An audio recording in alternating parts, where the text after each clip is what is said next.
invitation to be here with you today, even if it is taped in advance and not live with everyone else.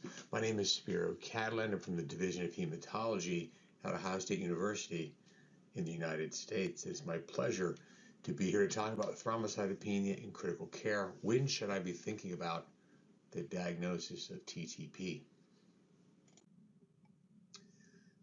So many of you already know, obviously, thrombocytopenia is not an uncommon thing in the intensive care unit. And thrombocytopenia, certainly with active bleeding or the need for surgery, there's an urgent need to increase the platelet count to 50 to 100,000 for surgeries. Active bleeding, you want to see them over 50,000. But if no active bleeding and the platelet count's greater than 10,000, you're going to be more concerned about the etiology and the underlying cause for the thrombocytopenia. We talk about hospital-acquired thrombocytopenia. My hospital tends to jump right to that diagnosis of TTP very quickly when they see thrombocytopenia. But more common is going to be a drug-induced cause from medications, antibiotics, seizure medications, medications used to treat the acute illness that started the whole thing, started the admission to the hospital. And just the acute illness can lead to consumption and decreased production, leading to acquired thrombocytopenia in the hospital. So those are the more common things, but the things you need to be careful about and think about are heparin-induced thrombocytopenia, TTP that we'll talk about a little bit today, as well as immune thrombocytopenic purpura. I always caution my colleagues that these are certainly possible, but you want to start with the common before you get to the uncommon. And it's certainly possible to develop these things while they're in the hospital, but more likely there's an acquired cause from the illness or medications.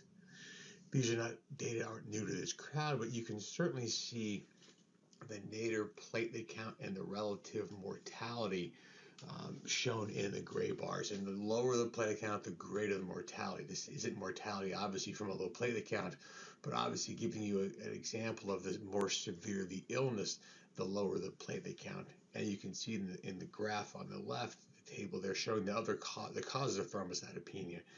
And while there still could be some hematologic disorders, as you see there, at about 9%, sepsis, DIC, alcoholism, cytostatic drugs, and other medications are much, much higher on the list. So again, that's exactly evidence for what we were just talking about. But switching into the TMAs, the thrombotic microangiopathy, and it's important to mention that thrombotic microangiopathy is a pathologic term used to describe microvascular thrombi, typically in the kidneys, but it's also more commonly used as a clinical term to signify and mean thrombocytopenia with fragmented cells in the peripheral blood, this microangiopathic hemolytic anemia. There are multiple causes. We always jump right to the HUS or AHUS, the TTP, but DIC, hypertension, uncontrolled infections, pregnancy-associated TMAs, autoimmune disease can also give you the same clinical picture.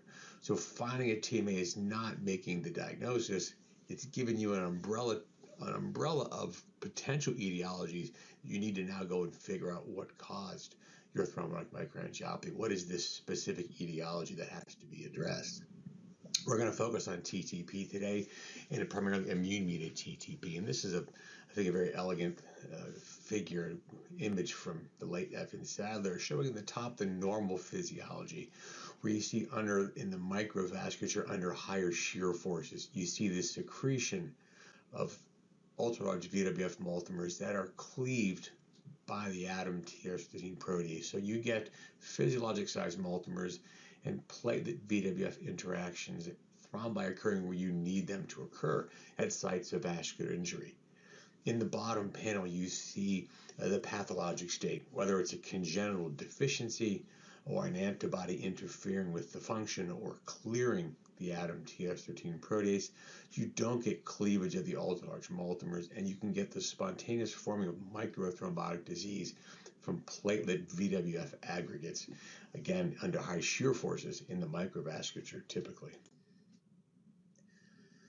So we measure the atom TS13 activity to confirm the clinical diagnosis of TTP, and it is certainly central to the pathophysiology of TTP. But in the past, when mouse models were developed to try to study TTP, these mice did not spontaneously and uniformly develop clinical TMA findings. They had to be triggered to do so by Shiga toxin, collagen epinephrine, irritation of the microvasculature that were needed to trigger the development of the TMA. So really it's a second hit that was required in these mice. We really see the same thing as a good example in congenital TTP. And these are data from the French group in Paul Campo, looking at 42 women who presented with their first ever TTP episode while they were pregnant. 19 of these patients were found to be negative for antibody inhibitors of the ADAMTS13 and were thought to be potentially an acquired form, congenital TTP. In remission, 9 of these patients recovered the ADAMTS13 activity, which is not consistent with congenital, but rather the acquired form. But 10 patients ended up having confirmed diagnosis, hereditary or congenital TTP, a very high number of these 42 patients having their first ever TTP episode during pregnancy. What you see here is women who had congenital TTP but were undiagnosed. They lived their entire lives with undetectable ADAMTS13 activity, but the second hit of pregnancy is what led to the clinical presentation of an acute TTP episode. So again, good evidence for the second hit hypothesis. This is a slide I borrowed from Dr. George, and I think it's very elegant, showing sort of the change over time, certainly in the mortality rates, as you see in the first block of time from 1925 to 1964, where the disease was really described from clinical presentation and post-mortem studies, where death rate was quite high, nearly uniform, approximately 90%. As you see in the far right column from 1982 to 89, when there is a treatment available, now we have plasma exchange therapy that can benefit patients. You see the pentad is not so commonly fulfilled. 100% of patients with thrombocytopenia and hemolytic anemia, but not uniformly seeing the rest of the pentad. And this is really a function of the development of an effective therapy for TTP and the need to make a clinical diagnosis and not delay life-saving therapy. So as you can see, going from the early years to the late years, a marked reduction in the death rate. What you also see is the evolution from the pentad to really changing to thrombocytopenia and fragmented cells without an alternative explanation to make the clinical diagnosis of TTP.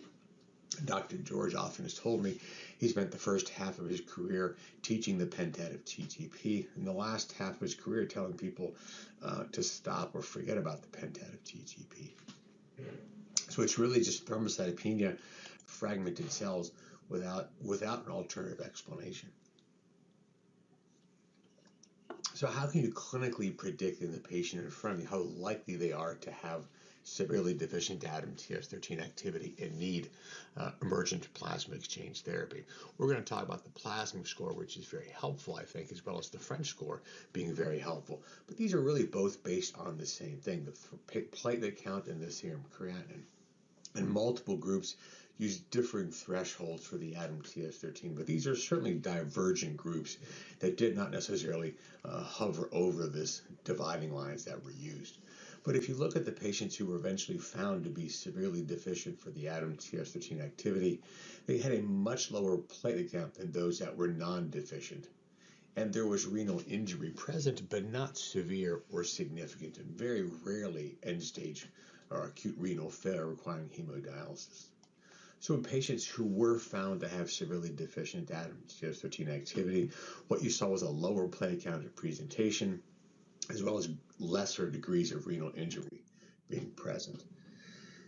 And indeed, if you look at the plasmic score, it's a 7-component score designed by the Harvard TMA Research Collaborative Registry. But what really drives this is what we've already talked about: thrombocytopenia, fragmented cells, the hemolysis here, renal injury but not failure, and the lack of another plausible explanation, whether it's metastatic cancer or stem cell transplantation. Patients with TTP tend not to be coagulopathic. They tend to have normal PT and PTT. So again, another factor that can be used. You put these seven components together to get a plasmic score, with 6 or 7 being high risk, 5 being intermediate risk, and it's the 5, 6, or 7 scores where you're more likely to be doing empiric plasma exchange therapy until you get the ADAMTS13 back to confirm that diagnosis.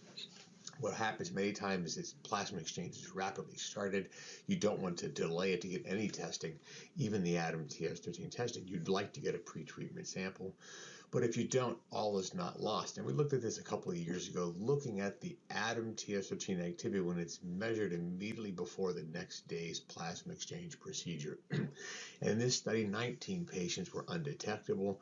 But if you checked 18 patients before the fourth, so after 3 plasma exchange procedures, after they'd had time to equilibrate, 80% remained undetectable, which is exactly what you might expect in patients with anti-ADAM TS13 antibodies that are typically IgG and are typically freely moving from the intravascular and extravascular space. And it takes multiple procedures and immune suppressive therapy to drop these antibodies. So if you didn't get one pre-treatment, getting it the next day, but as far away as possible from the prior day's plasma exchange procedure, I think will still give you usable data and an accurate number. So let's go to a couple clinical cases to really, I think, illustrate some of the difficulties that can sometimes be found in clinically diagnosing these patients. The obvious ones are very easy when a platelet count is 5,000 and the LDH is 1,500 with no other clear explanation. You need to really think about this clinical diagnosis of TTP and empiric plasma exchange therapy. But sometimes not all that easy. And this is a case of a 28-year-old black female, no prior medical history. She is now 29 weeks pregnant. It's her first pregnancy, and we talked about this earlier. Right upper quadrant pain, epistaxis. She was found to be hypertensive mildly, had some evidence of proteinuria. She had some fragmented cells in the peripheral blood, which we'll show you her smear in the next slide. But she's had a normal pregnancy prior. So this is not the woman in her first pregnancy, this is a subsequent pregnancy. Her prior pregnancy went quite well. So this is going to make you think less of congenital TTP, potentially. But looking at her laboratory data, her platelet count was less than 5,000. She was anemic with a hemoglobin of 9.8 grams per deciliter, a normal serum creatinine. But looking at her liver enzymes, as maternal fetal medicine did, she had a marked elevation of her LDH. The ALT was normal. The AST was slightly elevated, about 2 times the level of normal. An undetectable haptoglobin was found as well. So you can see her peripheral blood smear. She clearly had fragmented cells, but that's not going to help you a great deal, as that can also be seen in HELLP syndrome. So an initial presumptive diagnosis of HELLP was made, but they contacted us in the first 24 hours to discuss this case. And I think the things that we could agree on was the degree of the thrombocytopenia, like we talked about previously. The platelet count was a bit lower than you would expect typically in HELLP. She was given steroids for lung maturity, magnesium was treated for HELLP, with a plan to deliver her within 24 hours if needed to treat the HELLP syndrome. There was also a plan to watch her laboratory studies closely. The following morning, she had repeat studies, which really looked about the same. But given the fact that she was more anemic, her liver enzymes actually started to improve a little bit, except for the LDH. And given concern that this was a bit atypical for HELLP, empiric plasma exchange and full-dose steroids for TTP were started. And eventually, within a couple of days, the ADAM TS13 activity came back as undetectable ADAM TS13 activity. So certainly for a very not so very straightforward presentation of TTP in the context of pregnancy. And we'll talk about the timing of a TMA in terms of their pregnancy. But another question has to be asked, is this a case of congenital TTP? Now, we already talked about that this was her second pregnancy and she got through her first pregnancy without any difficulties. So this would argue against it. But you will order an ADAM TS13 activity that was low, and you will get inhibitor studies, which were positive in her eventually.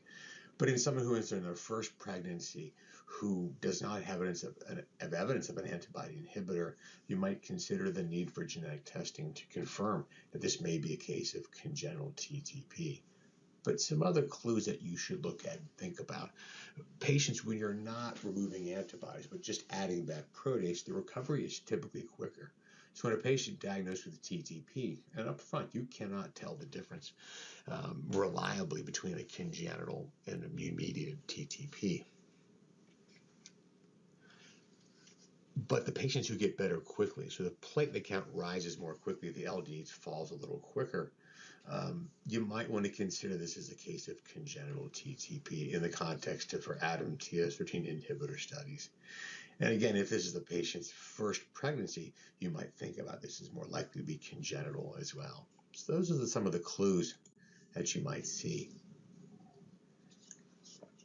I mentioned this earlier, in the timeline of typical TMA presentation, this is certainly not absolute, but congenital and immune-mediated TTP tend to present during the pregnancy.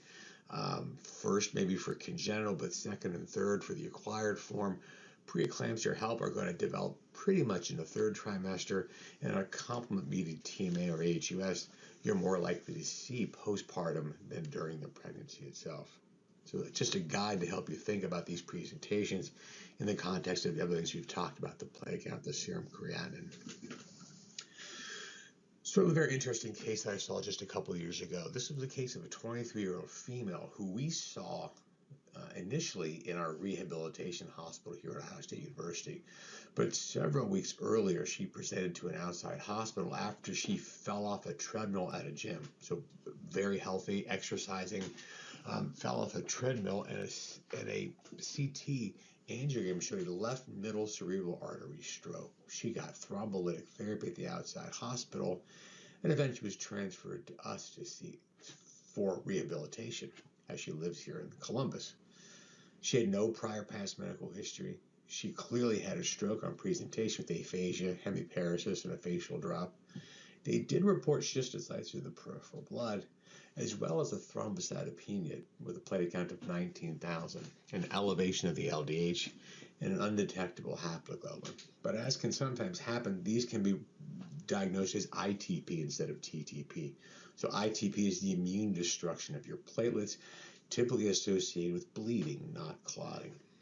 So in this case, in hindsight, it's much easier, but certainly with thrombocytopenia, a thrombotic event that's occurring outside of the normal age group, you want to think about other rare causes, and congenital TTP could do something like this, as well as an acquired form of TTP.